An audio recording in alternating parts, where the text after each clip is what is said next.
Celebrity TV Radio. We dare to lead. Oh!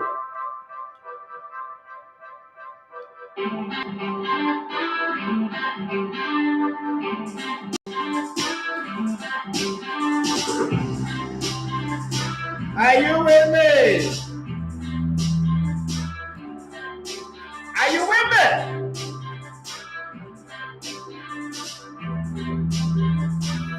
Ooh. It's cold. Very cool. Very, very cool.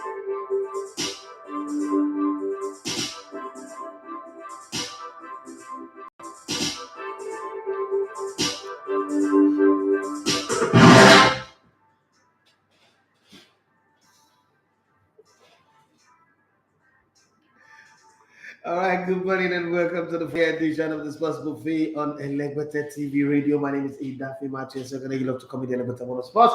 It's Friday, you know how it is. Let's have fun, eat sports, and every other thing. And it's nice, man. Of course.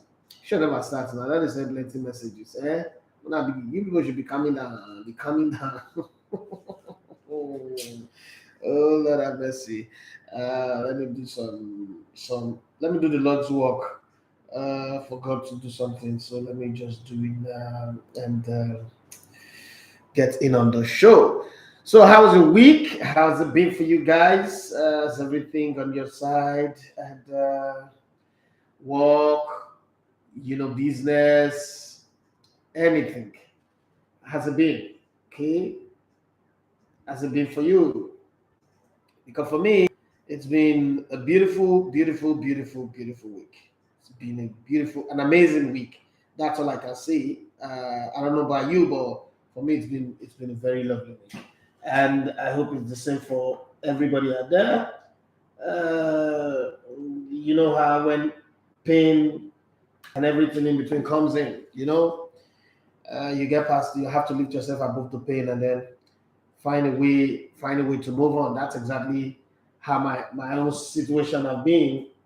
Losing someone is never really very, very easy anyway. So it's not something that you can easily explain away. You just have to match on. I'm trying to link up something here, but it's giving me some time. Let's talk about sports. Let's talk about the nation. Let's talk about our lives and all that. So yesterday, my kids are on midterm break. When they are on midterm break, it's a different dynamics at home. It's a very, very different and complex dynamics. And so my kids came to me and asked me this question. I said, Daddy, we want to go to so and so place. I said, no problem, but you have to also take permission from your mom. And then my kids go, well, you're the dad now. If you give us permission, can't we go? And I said, in this house, we take collective decision. And that is what opened the Pandora's box. So plenty question. Why can't you just take the decision? And then if mommy comes and mommy disagrees, then you not say that you're the one. I say, see this much I set me up. And you're not saying that you're the one and you're the daddy of the house, so you can take the decision. I said, no, but we're not fighting. It doesn't have to be war. So why would I have to go and be battling my wife because of you people? It doesn't work like that. Long and short, they are still on the conversation. But to this morning, said they're still talking, they're still asking me, blah blah blah. I said, okay, now Sadio, anything I like, when I talk. One thing for sure is that in this our own democracy, everybody is involved. If you can't convince, so I was teaching them politics. I said, what?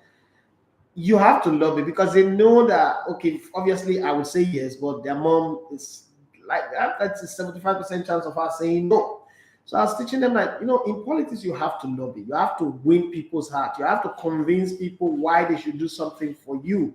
You can't just think you can just do anything on your own. There is the training. You have to offer something. So when your mommy comes, probably, wash the dishes as you normally do, clean up your room, make everywhere look tidy. And then you go to your mom and say, Mommy, we've cleaned up our room. Let her go and see it and inspect and then all that. And then in between, you just sneaking this thing in and say, hey, Mommy, we would like to go and see Oshoma and Nora. Would please speak to their mom so that we can go see them. And they look at me like, okay, that's a good idea. So gradually, I'm beginning to teach my children politics. Hey, I don't know if it's good, but it's just one of those things that you just look at yourself and you say, okay, you need to do this and do it right. Okay, so I'm teaching them. I don't know if they would catch it, if they would understand it and get the hang of it. But I'm loving the conversation that we're having. That part of that conversation is just pleasing me already. So let me read some of the messages that are already coming in from Instagram because that's the place that is hot. Superazzi says, good morning, Lagota TV. After yesterday, the Abuja pitch, we're going to talk about that. The Super Eagles. The Super Eagles is on the cup, so we will definitely talk about them. Good morning, Lagota TV. Abuja National Stadium pitch was a disgrace. It looks like a farmland. Now I realize that you were right when you said Nigerians doesn't love sports, we just pretend we do. Thank you very much. Chicken is coming on to roast now.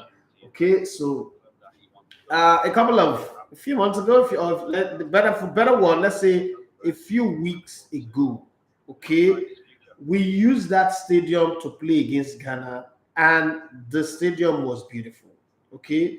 But then all of a sudden, I saw the pitch yesterday, and I was just seeing the pitch coming from when they went to play in Dallas and play in New Jersey at the Red Bull Stadium, and then seeing the pitch the way it was, that I just got upset. Like, what are we really doing in this country? Okay, we'll sit here and say we want this coach to give us XYZ type of football, but look at the kind of facility, look at the kind of pitch we're providing for him. And down the line, the sad part of this conversation is down the line, you will see Nigerian football fans coming out to say, the coach don't get pattern. The coach don't do this one, don't do this one. How can you have pattern on a pitch like that? How do you create pattern on a pitch like that? That's the part that we all need to look at. But hey, thank God the team was able to, somehow pull through. Not easy, but they pulled through. They won the game. And we cannot smile and look back and say, okay, we won that game 2-1, but we still have a lot of deficiencies. The same problem that we had when Ganatra was here.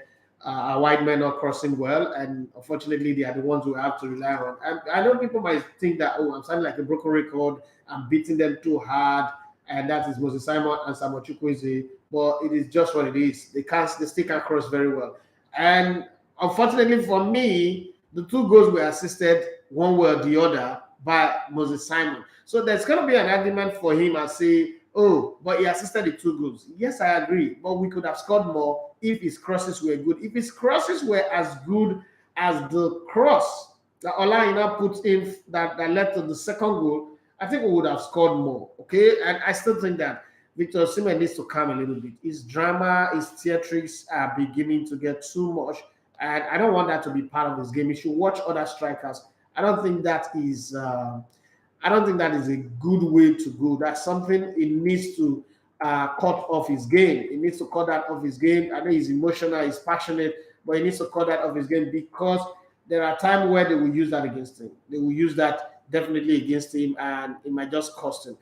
Okay, Beckham reveals all to old pal. And Gary Neville. So there was this interview where Gary Neville was interviewing Beckham, and Beckham was just saying everything about his career, about his life, his business, and all of that. The battle against Bulls is now the crusade against cocaine.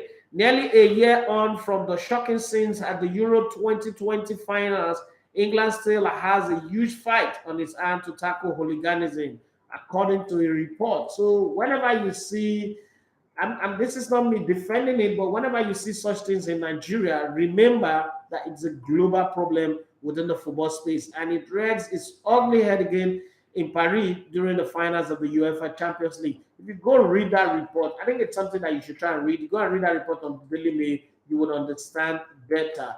Liverpool expect Bayern Munich to meet their £42 million valuation of Sadio Mane with a third offer for the Senegal forward, with fees set to trigger their own £85 million bid for Benfica and Uruguay striker Darwin Nunez. So if you buy Sadio Mane, we buy Nunez. If you don't buy him, we would not bother. Okay, Chelsea targets 60 million Raheem Sterling, but he wants guarantees over playing time and the club's ambition as Man City brace for offers for the England forward in the transfer window. Now, the problem with losing Raheem Sterling to Chelsea is Saka will no longer be safe. That's just what it means. Saka will no longer be safe at Arsenal because it means that Man City will need to replace him. And the most likely and most possible place to go is Saka. You know how, I don't know if you've ever lived in flood areas, okay? And there are two things that happen. When the sun is, when it is the dry season, you feel very comfortable, you feel good, you feel like you are high. And then when rain begins to come, the things that trouble other people is different from what troubles you, because you know that you're going to have a flooded house, you know you're going to have to deal with water, you know you're going to deal with a whole lot of things. You start, elevating your bed, your clothes, everything, you start raising them up and all that. I once lived in a house like that, so I understand. And that's Arsenal's situation right now, because they really don't have the bargaining power to keep some of these their players. So once you see transfer issues going on with other clubs transfer, you know that it's going to come back to bite you at the end of the day. So take, for instance, let me give you a very good example of that. Now, Lewandowski have said he wants to leave, he wants to leave Bayern Munich. The ripple effect of that is that Bayern Munich now will not need to replace him. Sadio Mane is not the replacement. Sadio Mane is a potential replacement for Serge Gnabry that might leave. But because they want to replace him, so a player like Harry Kane might just be in the market, because the direct replacement for a player like Lewandowski is Harry Kane. So look at it from this angle, that a Lewandowski that is leaving Bayern Munich might not be a real problem for Bayern Munich, because they have money to fix it. The real people that will suffer the side effect of Lewandowski leaving Bayern Munich might have to be Spurs. So this is how the football transfer window works. And sometimes one man's virus might end up being your symptoms. And then you start dealing with the symptoms more than the person who have the virus. And sometimes the person who have the virus is so well prepared that the virus does not kill them, but then it comes to kill you. So this is the thing that happened. Remember back in the day when Man City just fall upon money and they start buying all those best Arsenal players, Adebayor, Nasri, Galklichi, some point Tori, Kolotori, sorry. You know that one club will suffer. It's the Machiavellian principle. It takes one kingdom to fall for another to rise. So that's the kind of situation that we're going to have in this transfer window. The first club that caused that was Paris Saint-Germain. I think that Real Madrid had it all sorted out. They already had jersey printed. They were certain. They were absolutely certain that, Kylian Mbappe is our own. We have him. He's our man. We got him. He's sorted out. But then last minute, shocker of the season, Kylian Mbappe gave Real Madrid the shocker of their life, that even made their winning of the 14th Champions League trophy not to look as exciting as it would have been.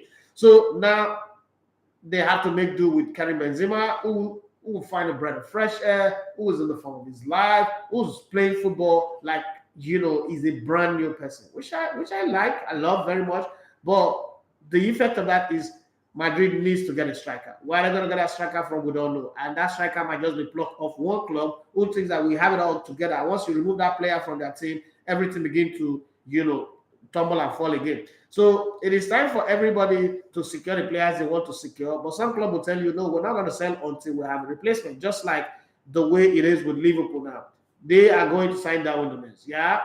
And they are almost done. But the Darwin Nunez deal, and Michael Hutchinson is asking, is Darwin Nunez deal to Liverpool a done deal? It's almost a done deal. So what Liverpool are saying is, we want him, but we want to be sure that Sadio Mane is going first. If Sadio Mane is not going, there is no space for him. But if Sadio Mane is leaving, definitely that's the guy that we get. The Uruguayan is the guy that we get. So we go to get him 85 million. And half of that 85 million is going to come from the money that Bayern is paying. Because Liverpool also are not, one of those clubs who spend money lavishly. They always, try to find a way to balance the book. So the deal is done in principle. So what it means in principle is they've made an offer, they've agreed with Benfica that, look, yes, this money that you say we should pay, we will pay this money. We don't have a problem with this. We will pay this money. But our payment and collecting your player is contingent upon us losing Sadio Mane. Now, this is what can happen to this deal. If, for instance, a Manchester City now feel like, you know what, we're going to lose Raheem Sterling, and we think it is better to get Darwin than to go get Bukayo Saka, because Bukayo Saka will still take some time to develop, but this guy looks a more better option. Like, he would score goals, he would assist, he would do this, he would do that, and we think he will adapt to the Premier League faster, because we also brought Ruben Dias from the same Portuguese league, and he came in first season, he won the player of the season. We think he will adapt. Portuguese players easily adapt to the Premier League.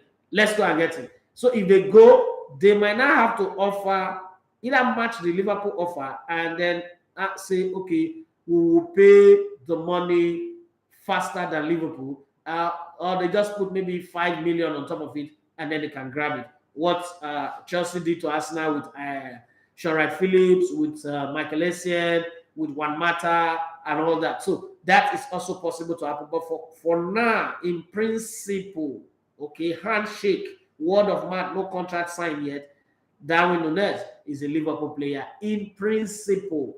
But if Sadio Mane does not go, they don't lose any player, Liverpool will not feel the need to go and buy him already, because they already did a magical deal in January that covers all of that. So that is bringing in the Dias to their team. So they don't really think they need, there's no urgency for a player up front. That front line is filled up. They have Sadio Mane, Mo Salah, Roberto Firmino, Diego Jota, what's it called? Dias and the rest of them. So all of that the front line is filled up. But then if Sadio Mane leaves, then there's a lacuna, there's a vacuum, and nature abhors vacuum, so they will need to fill that vacuum.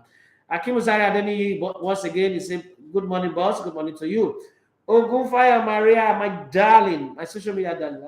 I've not met this babe once, you know, been around for a very long time. Good morning, sir. These kids are beyond smart. They are, I mean, telling you, they owe me for work. They just sit me down and begin give me lecture, begin tell me what I should do and what I shouldn't do. And they look them. I mean, I have to play along. I have to give them the freedom. United and the Madrid, Man United and not in love. Okay, Man United, I go suffer too. I'm not gonna win league. Very social. Johnny Gaffar, say money that money, my brother, my guy. Madonna, the wife, I say, please confirm the rumor of Bale coming to Arsenal. It's not coming to Arsenal. It's not coming to Arsenal. There's not been a decision on that one. Arsenal does not have the money to pay Gary Bale, so let's not even have that conversation. But the rumor is there. The rumor is true, if that's what you want to hear. So let me give you some of that gist. Let me go to Italy first and tell you some things that happened. Yesterday, I told you about Serie A clubs, some Serie A club, AC Milan, Juventus, and Roma looking to tempt Scamacca to come to remain in Serie A. But I think that story have changed a little bit, because the players' camp have come out to say something that is different. Uzezi, I can see you, your Liverpool jersey. I will soon born them. Fabian Ruiz, I'm sure you know him. Fabian Ruiz play alongside Victor Osimhen at Napoli. Thank you very much. Nice Rudy, but no bad meal.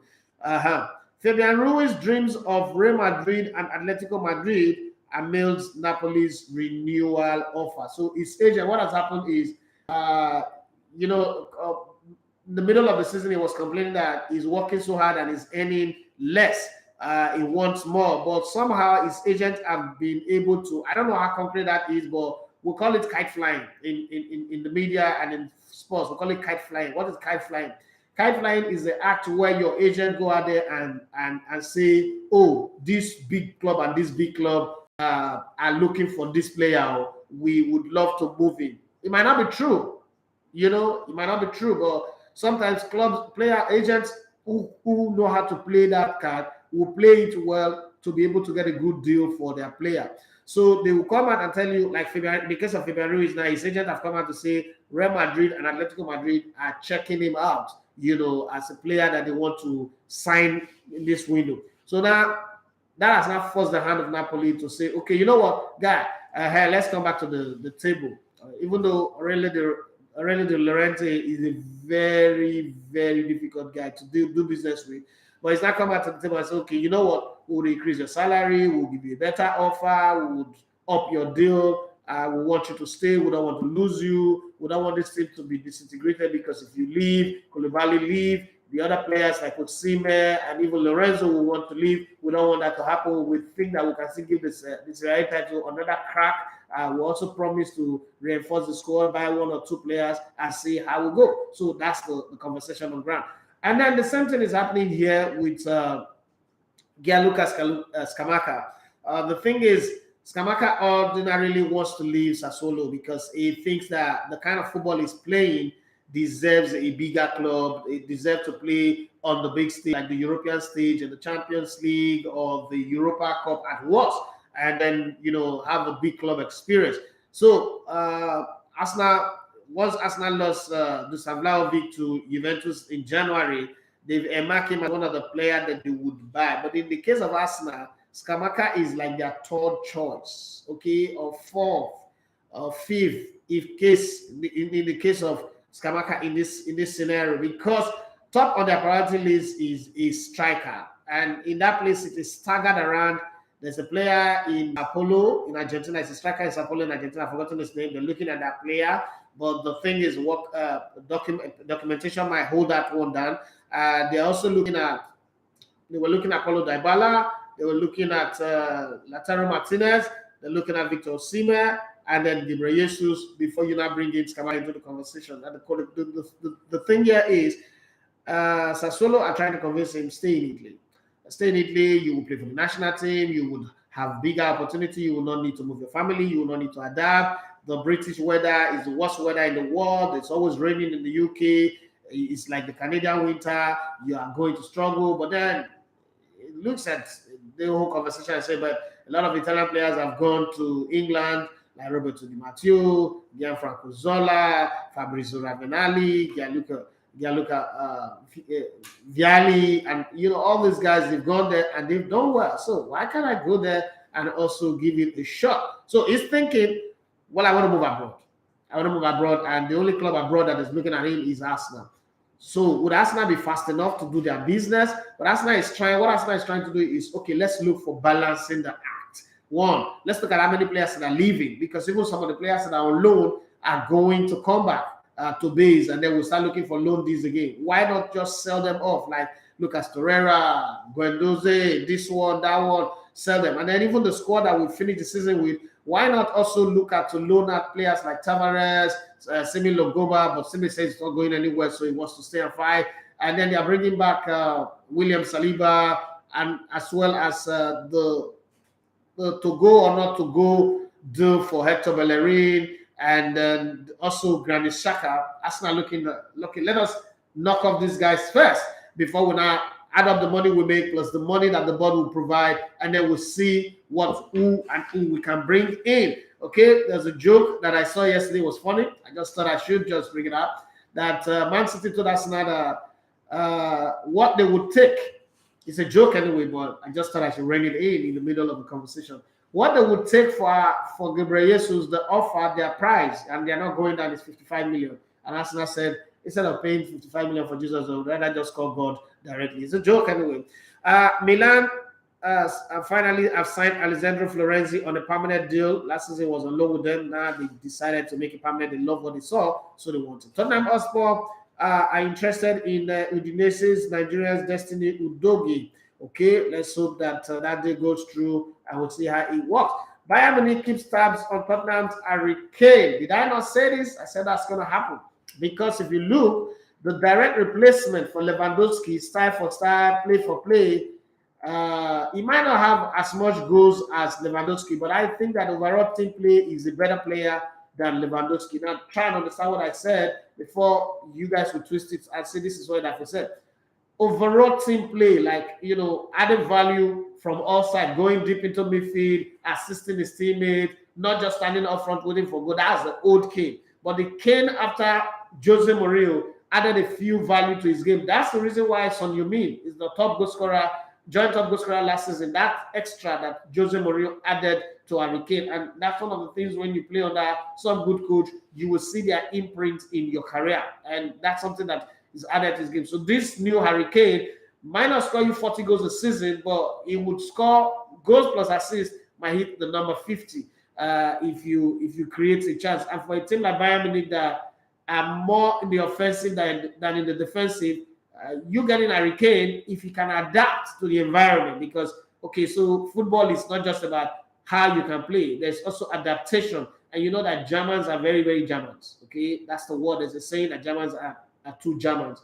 Okay, so if he goes to Germany where there is no more jai apart from drinking of beer, and English people are very, very Owabeish. Okay, so the English people are the Yorubas of Europe. You know, so it could just be the reason why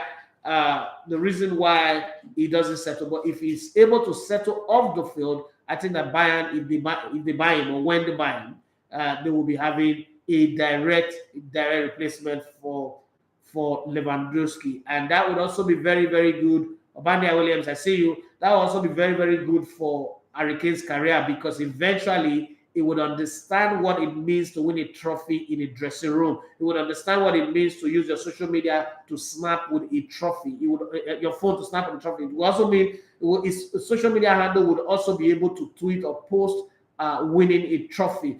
Chooks_EA says, please, so what do you think is the rationale for wanting to give Nketiah a new deal? Shouldn't we be getting at least 2 new center forward? Well, even if they give him a new deal, they will still get 2 new center forward. The way it is, they will still get two new center forward. But I think so. The thing about life is, you know how they say when life throw you lemonade, you have 2 options: either to lick sour juice and frown your face, or you do lemonade and cocktails and all that. So what happened to Nketiah was that towards the end of last season, and if somebody's earned it, you give it to them. Towards the end of last season, he had the highest run of playing time on the team, and he scored goals. That's the job of a striker. He was able to score crucial goals against bigger teams, okay? Top teams. He was able to score against Chelsea. You can make all the excuse on this one that Chelsea's defense were wobbly on the day, but they are Chelsea players. So he was able to score against Chelsea. He was not overrun at the moment. I scored quite a few other goals. And, you know, it's the right thing to do. It's the right thing to do, because at the end of the day, his contract has expired. You don't want to create another Serge Gnabry situation. The fans of Arsenal would also turn against Arteta and say Arteta does not know how to do business. It won't cost Arsenal a king's ransom to sign him, give him a new 5-year contract, a 4-year contract, and keep him there and give him the chance to play in competitions like the Carabao Cup, the FA Cup, the Europa Cup, while we focus on the league and making top 4 with the players that we're going to sign. What that give you is it give you squad depth, it give you robustness, and many other facets of what you do with your team. So you're not going to struggle with our squad is too narrow like we had this past season and 2 seasons ago. But we're rather going to say, okay, we'll have a big squad that you can rotate at any given time. And Nketiah have mixed up with the team, and he's coming up through the rank with players like Saka, Emily Rose-Smith, other guys, even though we got him from Madrid, all these young players, they mix together, they flow together, they think alike, and it will work for them. So I think it's a good one giving him a new deal based on the fact that it's cost effective. It's not really an expensive deal. They're not giving him £250,000 a week. I think the salary is still under £100,000 a week, and it's not a player that will cause dressing room unrest for your team. So it's a good one for you need bodies in the squad. So it's a very, very good one. That's what I think about that one anyway. Let's see what else. I mean, you can trade the question. Those of you on WhatsApp, I'm seeing your comments, but just give me some time. We'll work our way through it. Okay, Eric Ten Hag. Yeah, I saw this one this morning. Eric Ten Hag is prioritizing a central midfielder as he looks to replace Paul Pogba and Nemanja Matic. But new Man United boss will also step up his pursuit of 85 million Benfica star Darwin Nunez as he battles it out with Liverpool. Now, if he doesn't move fast, Liverpool might get him.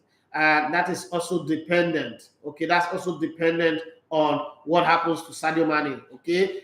It's scandalous. FIFA made me and Seblata out to be cheaters, fraudsters, money launderers. Michael Platini comes out fighting as he and the former FIFA president deny corruption in Switzerland. Okay, he said he threw them under the bus when the after fact is this is something that everybody in FIFA does. So no, the thing that is normal now did not make the two of us look like on the bad one. Premier League Big Six are missing out on an extra 700 million pounds revenue by failing to understand their fans, claims new report, with Man United alone losing out on 124 million pounds crypto deal. Okay, the sports fans wanting digital banking proposition as well. So for in some countries like our country, government policies against crypto and the rest, but the rest of the world are using crypto as the basis for trading transaction. Even clubs are mining their own coin. It's you know, the world is going in this direction, and sometimes we might choose to be going in the opposite direction.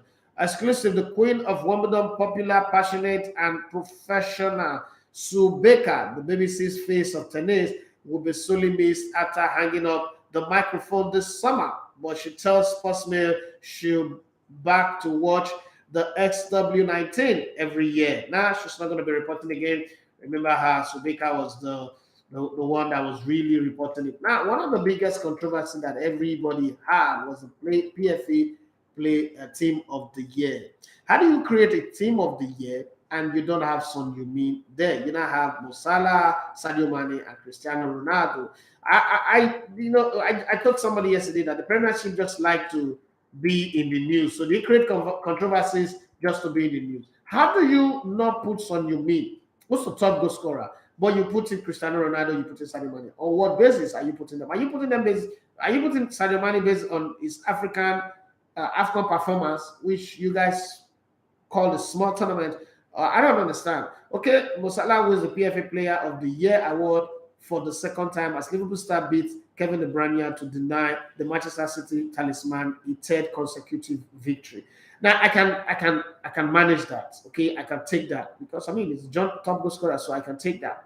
It's hard to argue against that. But how do you go without putting Son Heung-min the team of the season? I mean, I don't see it. And then in the midfield, you have Thiago Alcantara, Kevin De Bruyne, and I think Bernardo Silva also. Now, in that team, there's no defensive midfielder. So you're telling me that the whole Premier League, you couldn't put Rodri in that place? How many games in the season did Thiago Alcantara really play that you're putting in that team of the season? Because it's team of the season, you have to look at consistent performance over the course of the season. But hey,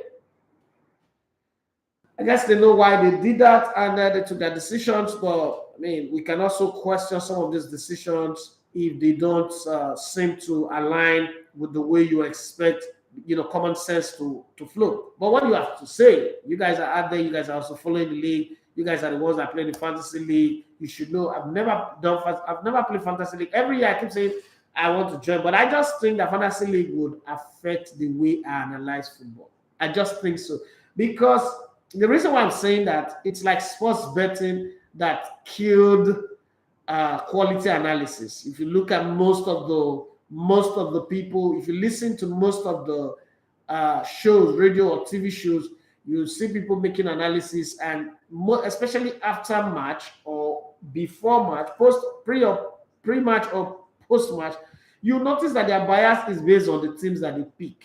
So they don't give you details, they don't give you anything. And most people who do betting don't just go to head-to-head and say, oh, the last 5 games, okay, I picked this one to win, I picked that one to win. They don't do in-depth analysis of, okay, is this player, are there players available to play? What are the players that are informed? What are the players in this team that looks to be having the big odd?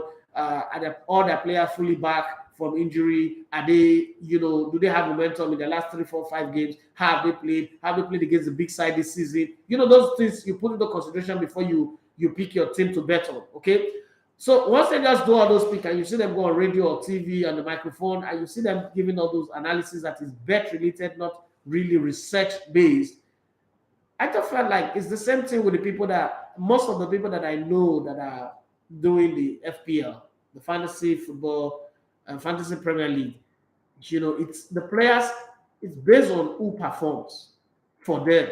So once the player doesn't perform, they go out there and say the player is bad. Sometimes if a coach does not pick the player that the triple captain, oh, that coach is already dead in the analysis. Pep Guardiola, especially who likes to rotate, have drawn the anger of a lot of these type of analysts. So I find to myself like, as much as I know that I can be very, very objective, but you never know what will sway your emotions, okay? Especially when there are things at stake.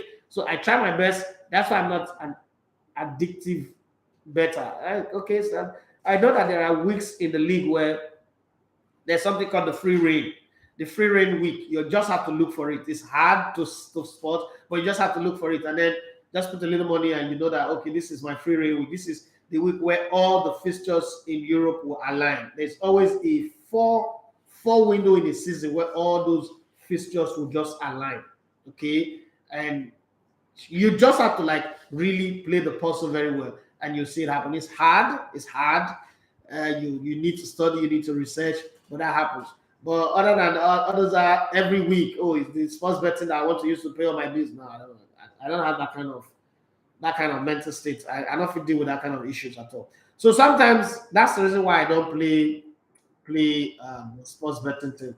Okay, so Borussia Dortmund has been told that we've been told that a lot of their players transfer business have been done. Some players have been moved. So most likely this is how they will line up next season. Most likely, Karim Adeyemi will be up front leading the line. So in goal they will have Kobel. At the back they'll still have Guerrero, Scotterbeck, that guy that I don't know his name properly. Sule, yeah, Sule will be back. Mounier as well. So those are the back four that they will have.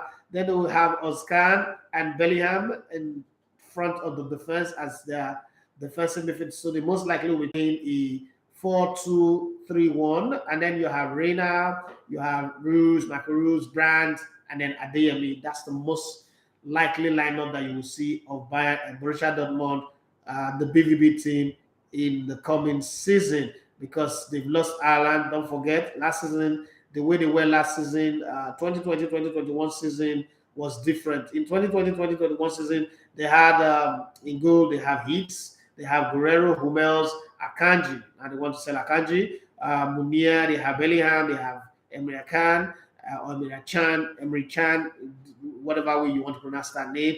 And then they have Reina, Ruse, and Sancho. Sancho went to Manchester United, and then they have Ireland up for now. One went to Manchester United, the other one went to Manchester City. That squad have changed a whole lot. So it's going to be a different arrangement this season. Remember, in 2021-2022 season, which is last season, the squad played predominantly a 4-3-3 system where you have Guerrero, Hummels, Akanji, Munir, Kobel in goal, Bellingham as a whistle, and Brandt in midfield. And then up front, you have Macarouz after Jadon Sancho left, Haaland, and Malin. So the squad now again is changing. So let's see how they would file out this season, but most likely Akanji will be the guy who will be up front for them.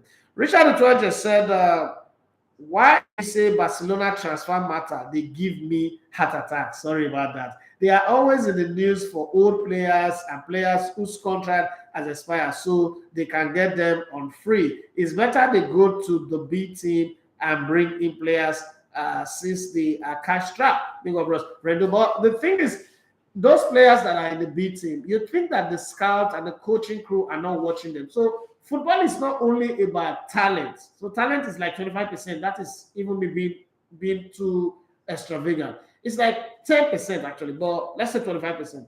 There is the temperament of the players, there is the mentality of the players, there's the ability for them, the psychology of the player, physiology of the players. There's a whole lot, the mental state of the players. Those academy players, it's not like they're not good. After all, Barcelona is one of those clubs that have really, promoted players from the academy, and the academy have given us some very good players globally. Fabregas, Gerard Piqué, Xavi, Sergio Busquets, Lionel Messi, Andres Iniesta. A lot of these players have come from their youth team, but at the same time, they've looked at this youth team and said to themselves, it's not really, it's just really not the players that we need at this time.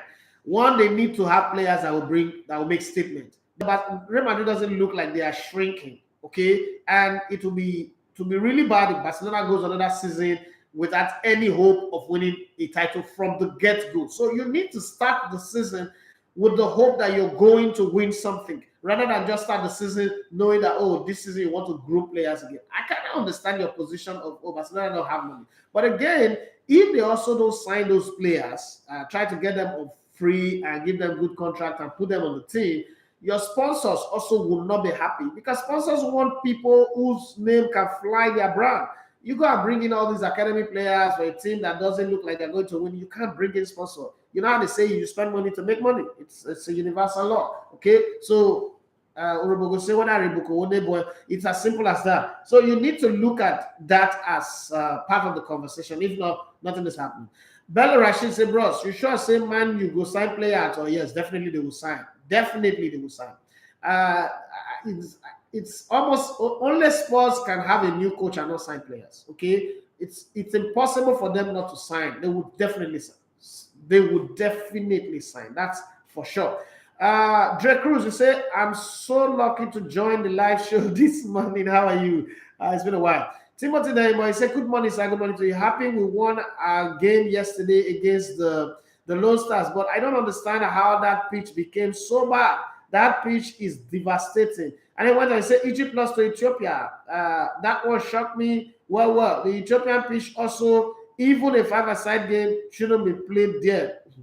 I don't understand how CAF approved these stadiums for use. Me too. That one I don't understand, because I had to watch the Ethiopian game later. I was like, who can play ball here? Why are we risking the career of our players because we want to play qualifiers? I mean, if they can't play well, let them go and play somewhere. Let them even fly them to Dubai or Qatar to go and play in better places, rather than be playing in this type of pitches, because it's not good. It makes it difficult. Because I was saying to the NFL president late last night, I said, very soon now they will tell you that this your coach not get pattern. But how can you play football on the pitch like that? And we're just laughing about it, and it's like, oh, it's the minister of sports that's responsible for stadium moves, so we should take it easy. And you know, when I come out here and I say Nigerians don't love football, it's like, oh, people don't understand what I'm saying. Like, oh, Nigerians, what do you say? We love football? Like, we don't. We don't have facilities. What country love football and we don't have facilities? To think that the best football stadium in Nigeria today is Remo Star Stadium is sickening.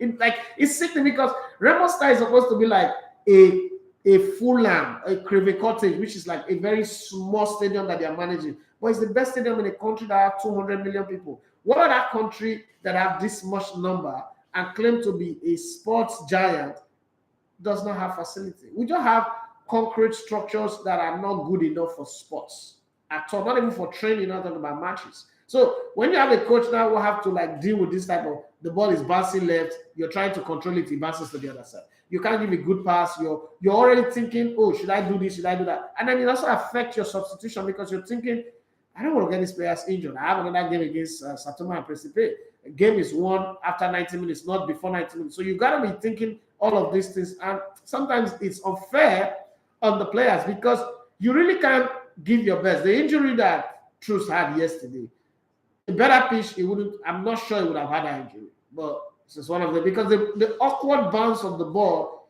changed the direction of his body, and the socket just go off from his groin. So those are some of the things that people will suffer. But then the player will go now and will not even think of, okay, how he recovers. We're not responsible for that. His club just got relegated. We don't know if he's going to get a club again. What if this injury affects his ability to get a transfer? Those are some of the things that come with playing in a bad pitch. I'm not saying that you don't get injured playing in a good pitch, but I mean, you get a fighter chance, you get a better opportunity to play the ball and give your passes even with your eyes closed, knowing that you can give it. You can see how Aribo and Iwobi were struggling in the middle of the park yesterday until they brought in what's it called? Ogana carry a table whose first act was to pick up a yellow card, but at the end of the day, the pitch was the very real problem that they had. Amazing Fruit Kitchen said, good morning, Elegote. Good morning. Do you know I feel Ekon's injury yesterday is because of the pitch? It's not like you feel, it's because of the pitch. That awkward bounce, one moment, go watch the clip, get an awkward bounce, change the direction of his body, and you know, it just gave. And it's the pitch. You could see all the players having their stuck under the pitch, a ball bouncing north, east, west, and south. Exactly. And for me, I can't even judge any of the players. I can't even criticize them or say anything because, first of all, the pitch is not good. The pitch is too bad for you to not be able to judge them. What the Super Eagles did yesterday was just game management. You know what?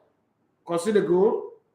Yeah, sloppy play from the midfield. We couldn't hold it there in the midfield, and the ball went wide to Olaino's side. He had already overlapped. There was no defensive midfielder to go cover for him. When through striker, the cross came in, and what's it called? Shemi Ajayi was not tracking his man properly. Was marking him inside the 18 instead of marking him out, and we considered that good. But the team was able to bounce back, get those 2 goals back. Okay, if we had dead ball specialists in a pitch like this, the tactics do not apply. If you have a dead ball specialist, you not try as much as possible to win free kick around the perimeters of the 18-yard box of the opposition, and you use it to your advantage. But unfortunately, when we have a free kick, it's as good as goal kick for the opposition because there's nothing. Okay, same pitch Amokachi they opened it for a few months ago. Well, at the time it was opening at the stage anyway, the pitch was good.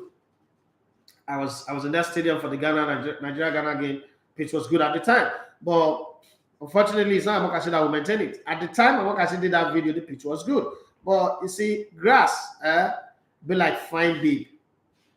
No matter how you get fine rich, if you want to date a fine girl, you should budget maintenance money because if you not do them, somebody else will take it away from you. It's just as like that. Grasses are meant to be maintained properly. The grass is never green somewhere without maintenance. It is maintenance. There's this proverb that says that if the grass is greener on the other side, probably they are paying more water bills than you're paying. So you got to put more effort in taking care of your water, the pH level and everything, not just to pour water on something. Okay, water can kill grass actually. So you need the right water. It's rainy season, let the rainwater just take care of it. That's not how it works. Okay.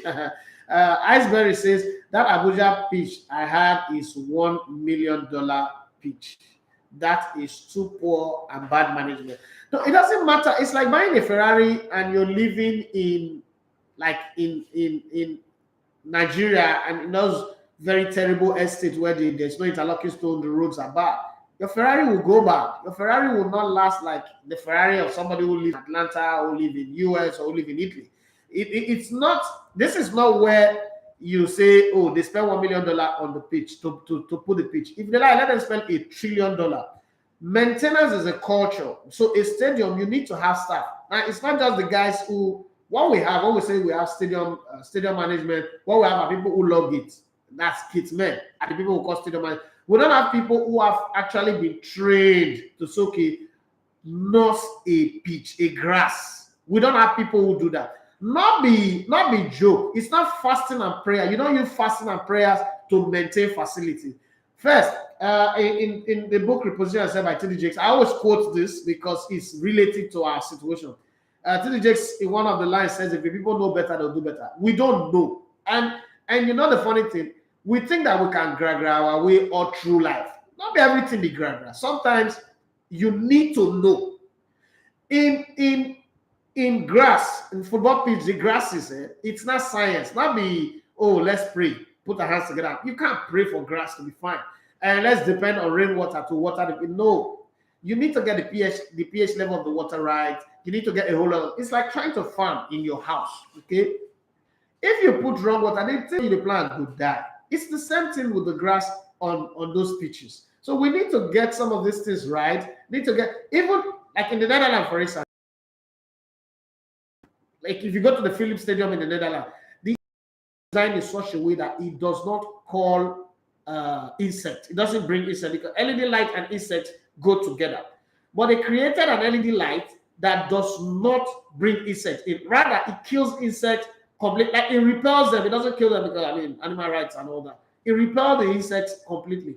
That stadium that we have in Abuja, the amount of insects that comes to that pitch alone will eat up the grass in minutes. So you need to scientifically engineer a system that would avoid. That's a problem. You can't just wish it away. You don't wish away problem. Nobody wish away problem. I wish that problem. I wish that this beautiful girl fall in love. You don't wish those things. You work for it. So I think our problem is the fact that we've not learned how to do it, but we think, we know how to do it. And that's the worst place you can ever be. Not knowing something, but thinking you know, and not wanting to open yourself to knowledge, right? Even the Bible said that let him who don't know seek knowledge. But we think we know, and that's a very, very big problem that we have created. And then we have sports ministers who think because they appointed sports ministers, it means that they are God of knowledge, that nobody should even be able to tell them anything. Who are you to tell them anything after he's a sports minister? And then these guys are dumb, like completely dumb. But hey, it's the country that we live in. The country that we live in, people are not accountable for their office. People are just there to make money and help their own personal cause. So what do we say? Amazing Fruit Chicken say we are not ready for commercialization of our game. We have no maintenance culture at all. We're not ready. If it is commercialization, we're not ready. We're baking. We're trying to bake cake. We're making puff puff and we're calling it cake, right? That's our very biggest problem. We're making puff puff. I will say, this is cake. You should use this cake. Come and buy this cake. This thing. Then when I put word miracle, we'll say it's a miracle cake. This one, God give you inspiration. No, we should be ready.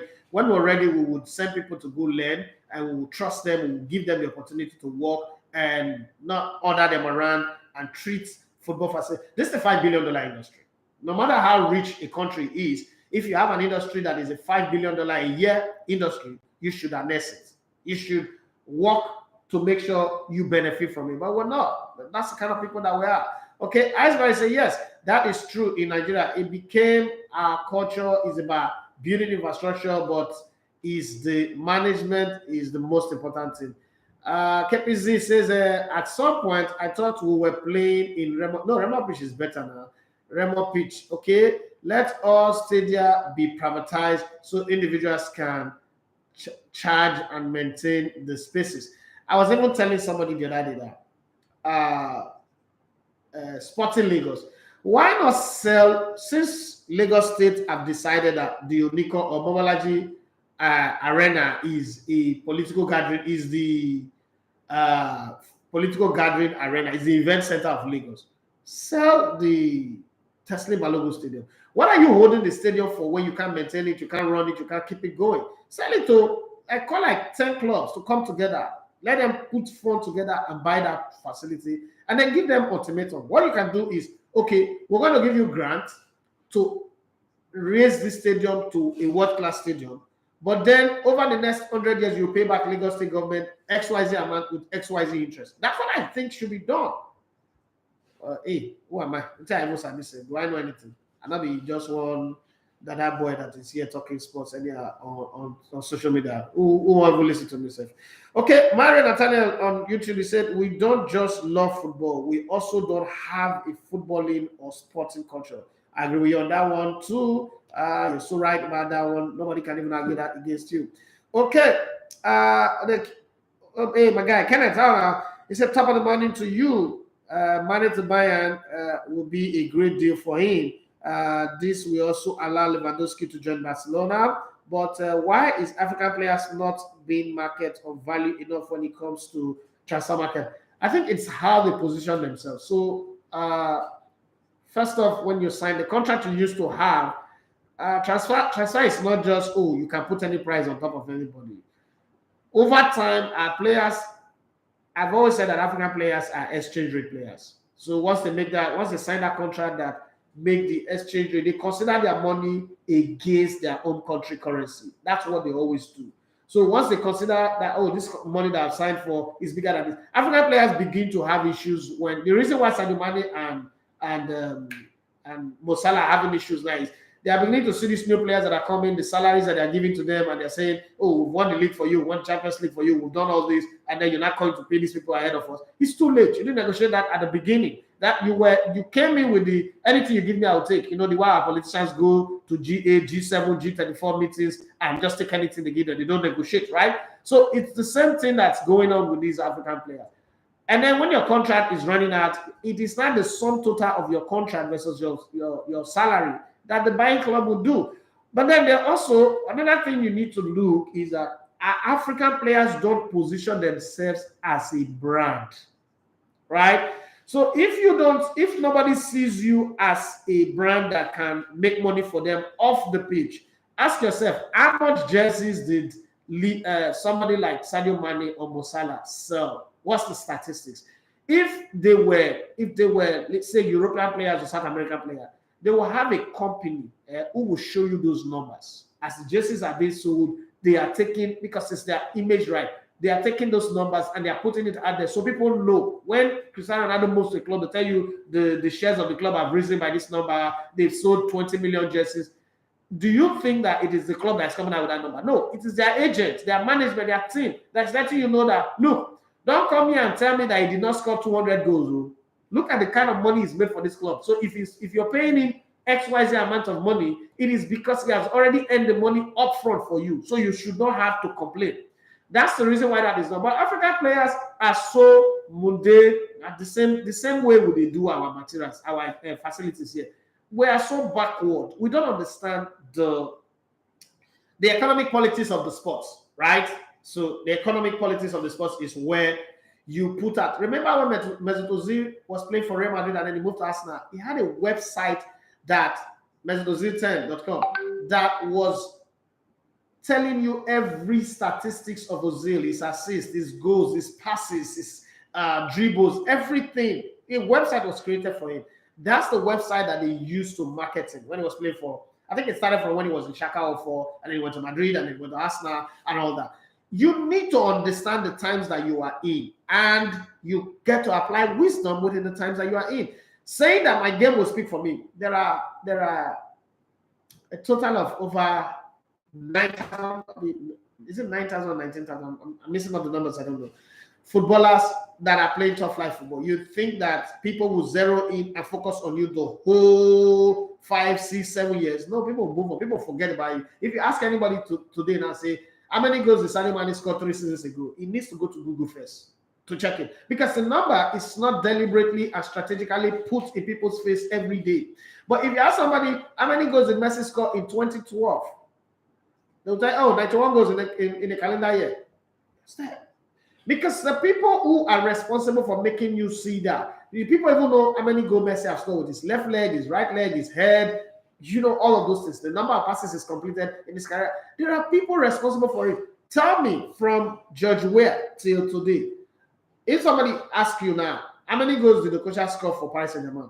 Nobody knows, unless you go and search and start doing calculation. How many goals did he score for Bote Wanderers? Nobody knows. And these are some of the biggest players that we have, or Alaji Diop, or just name them, Mikel Obi. No, people don't know, because African players don't realize that this is the marketing tool. How do you think that the numbers of people like LeBron James, Steph Curry, Draymond Green, and the rest of them are able to be tabulated? Do you think it's the NBA that is just doing that? No, there are people behind the scene who work for them, who are the company. If you go watch the Neymar documentary that LeBron James company put out, I think it's on Netflix or Amazon Prime, you will notice that Neymar have 250 people working for him. 250 people working for Neymar. Do you know what 250? Like, I own a company. I'm imagining having 250 people. Like, first, where is the space to put them? 250 people. In those 250 people, 75 people, their job is to tabulate statistics. If Neymar runs 1 kilometer, they will write it down. Then there is another 25 people whose job is to bash you on social media if you are attacking the Neymar brand. Right? Thank you very much, Drew. Paul Pogba have 40 people. 40. So when you're busy saying, hey, he's not saying labor, he not this, there are people who are making sure Paul Pogba is at this. Don't you wonder how somebody like Arturo Vidal will sign for Barcelona, will sign for Bayern Munich, will sign for AC Milan, will sign for Inter Milan, will sign for Juventus? They don't get to play for Fetemoye Club, Legbere Club, because they have people who sit behind and work the statistics, the data, and put out those data. So when you are, as a fan, you're talking rubbish about them, the statistics is speaking in the boardroom. And that's the key thing. Ask yourself, how many people work for Osimhen? It's the golden boy of Nigerian football right now. At this stage, how many people are working for him? We're not talking of recalcitrant people who are just on social media doing rubbish. I'm talking of people who are working. These guys work for him. No, we don't have that. All through the career of coach, how many people were working behind the scene for them? Those are some of the things you need to look at. Because football is even beyond just playing. When you're done playing, there is biopics that we're doing for you. There is Life and Time. There is book. There is documentary. There's a whole lot. If you don't have these people tabulating it, at that time, you will not have anything. You will not have anything to do. How do you think that Floyd Mayweather spent $750,000 to buy himself out of a contract, out of a 4 years contract, and became a free man? And then in 4 fights, he made $750 million. Some people had sat down with him and told him that, look, this is the way out. This is the way to go. This is the way to go. This is the strategy. So we need to be deliberate. We need to be intentional. We need to be strategic. But we're not going to put you in the hands of people, make you go and fight and blow yourself. And then some other people are laughing to the Cayman Island with free money when you're the one suffering. We need to make sure we own every right about you, your image rights, your image and likeness and everything. You own it yourself. You are the owner. And it is in the strength of that turns you into a Superman while you're playing and even when you stop playing. How did you think that LeBron James became a billionaire while still playing basketball? You think it's just by magic? It's not luck. It's not putting Jesus on his status that cost it. It is strategy. We need to get to that place where strategy becomes the focus of our sports. If not, just there. And thank you very much, Drew, for joining in on my show this morning. I know you're a very busy man, and this is a man who is into branding, so he understands sports branding and the rest.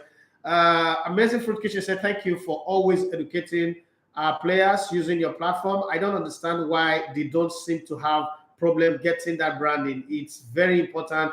You should own your strategies. I mean, it's easy for us to hear that, oh, this guy, Amokash is flying private jet when he was playing for Besiktas. Oh, what's it called? Terrible West is living in a company in Milan where you can land a two-way plane. Today, how far? What's the value of their image? Normally, footballers' value go up when they retire. In Africa, their value just go to the grave when they retire. Very few can even brag of their image right after they retire because they didn't focus anything on building that right, owning the right, and when they retire, it's just there. The highest that they begin to do is to go and play happy birthday matches for politicians who are planning to reap the nation dry. Okay, so as I say, African stars don't know the definition of brand. They need to know. They need to know. Okay, so Vicky say, Elebata, please, who is responsible for the net, like Wikipedia, journalists or the person or both? I think it's so you have your team, you have people who do it for you. Some it's your club, some it's your manager, your agent, and so on and so forth. But sometimes Wikipedia is also it's a company, it's an offshoot under Google also. So they do their thing themselves. Amazing Fruit Kitchen say Pogba why not play football yet? Still commanding the market. Yes, that's the thing. Andrew, he says he said Mikel is doing something now, but a bit too late. I agree with you on that one completely. I agree with you 100%. Stephen Obeto, why are you calling me while I'm doing a live show? Okay, he said there are people are always blocking people that can help. I agree with you on that one. Another thing with football in Africa, and my time is up, but let me just say this before I go. Another thing with football in Africa is also there are two types of poverty. Poverty of I don't have money. Okay, and I classify that one as being broke. The poverty of the mind.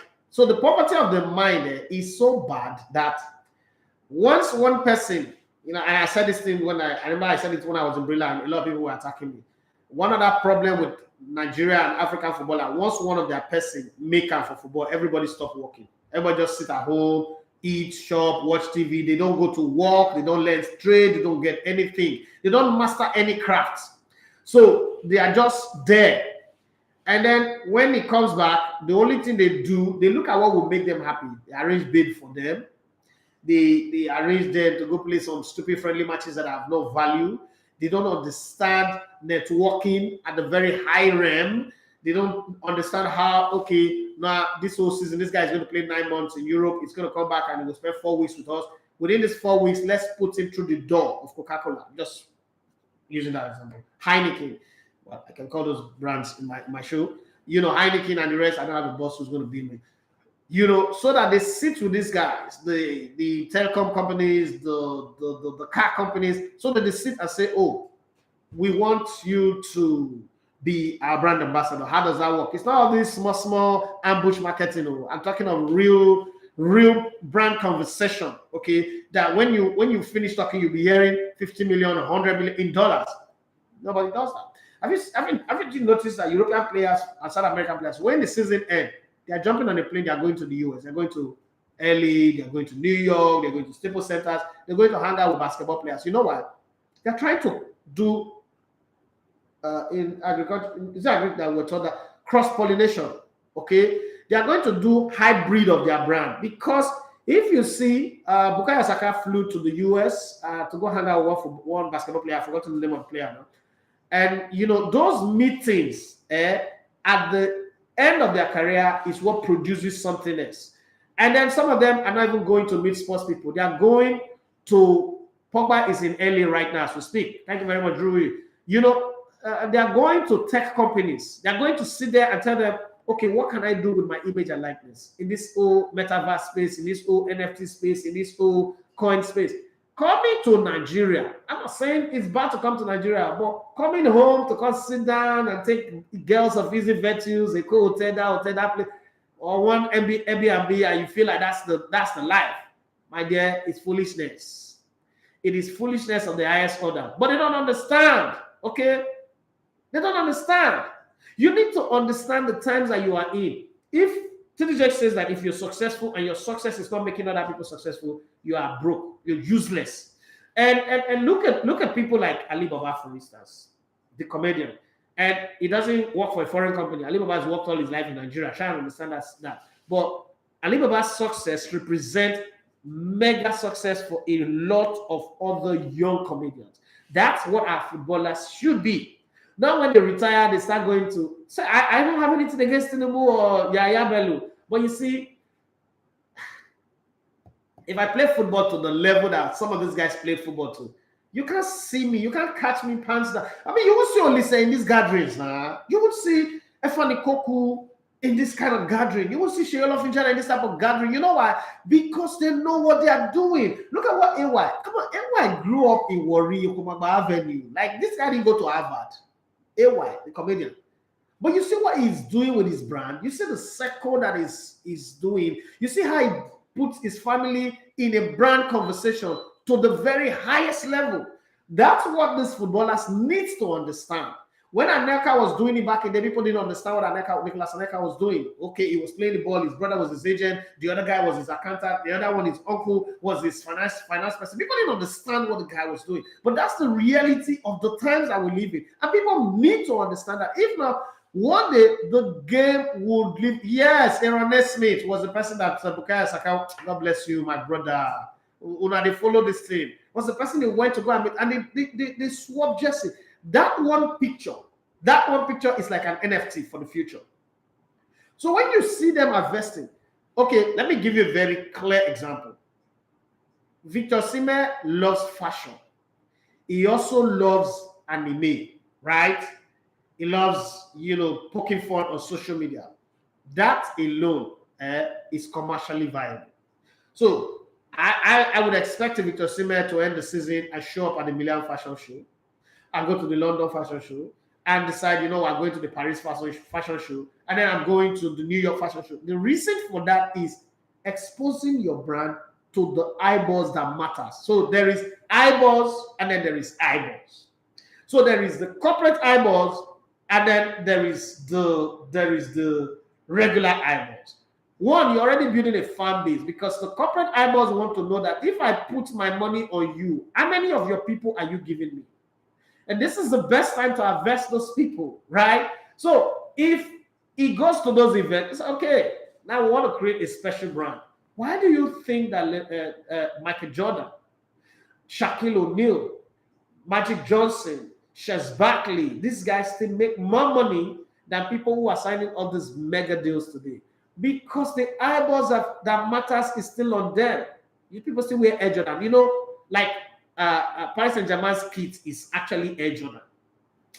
But let me not spend time wasting you people data and talking. Sometimes I have a lot to say, but I just get really paid.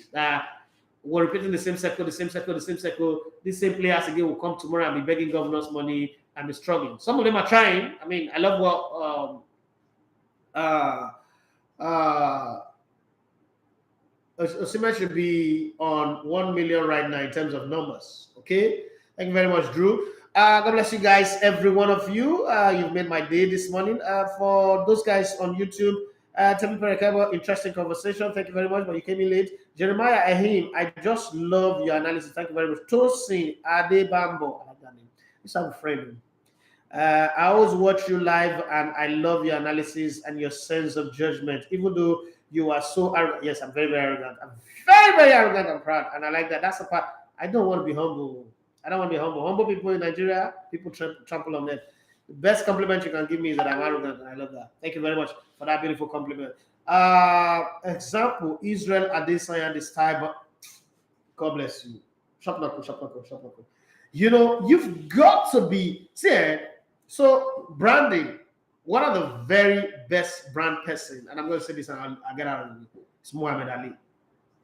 Muhammad Ali came at a time where a black man have no right to claim greatness. It was a civil rights era, then was drafted to go to a war that he refused to go to, and he was jailed, right? But when he came out, and that made him lose steam, you know, but when he came out, it was 50% on the civil rights side, he was still a boxer. Muhammad Ali will come out and tell you, I am the greatest. That's very arrogant for a black person in that era. But that's the only way the media will give him attention, right? I am the greatest. I'm the best. I'm going to knock you down. It's going to find a white man and say, knock you down in the 4th round. You won't see me coming, blah, blah, blah, blah, blah. And even though they hated him, you have to give him airtime because of the way he talks. And it is that arrogance that made him the star that he is. Muhammad Ali, for me, took more beatings than a lot of boxers, even than Mike Tyson. But because he emphasized it, because don't forget, what you call yourself is what everybody will call you.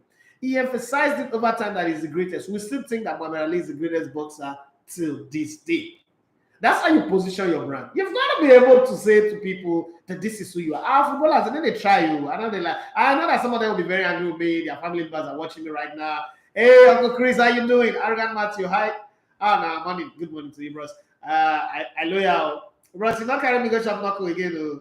I need to set up a consortium firm focusing on branding and packaging. No, that's coming. That one is coming. You see, steps are taken one step at a time. So first off, I need to build a media and get the numbers right.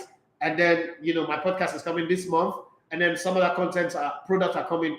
There's going to be a time. If you take the wrong step, if you don't, build momentum before you fly, you'll crash. So you've got to know that and then do it the right way. So because people are saying it or because people are doing it doesn't mean you do everything. You just have to follow things at a time. I just, got burnt. My fingers got burnt on a $1 million project with the Super Eagles, and I'm trying to redeem myself. It's not easy. So you've got to take it step by step. But that branding thing is definitely coming. Well, thank you very much, everybody. My name is Idafi Matthew Sagane. Love to come in here on spot. It's been a great time with you all today, talking football, sports. Oh, all those people were asking politics questions. But I know this. Today, football was at the center of the conversation. God bless you all for being with me. Instagram, Facebook, Twitter. Instagram, Facebook, YouTube. God bless all those guys on WhatsApp. One and this. Forgive me for today. Yesterday you had your day. Today I just didn't have your time. No verse, Let's do it again on Monday. Bye-bye. And stay blessed. Have a great weekend. I'm traveling. I'm leaving here now. I'm traveling. Then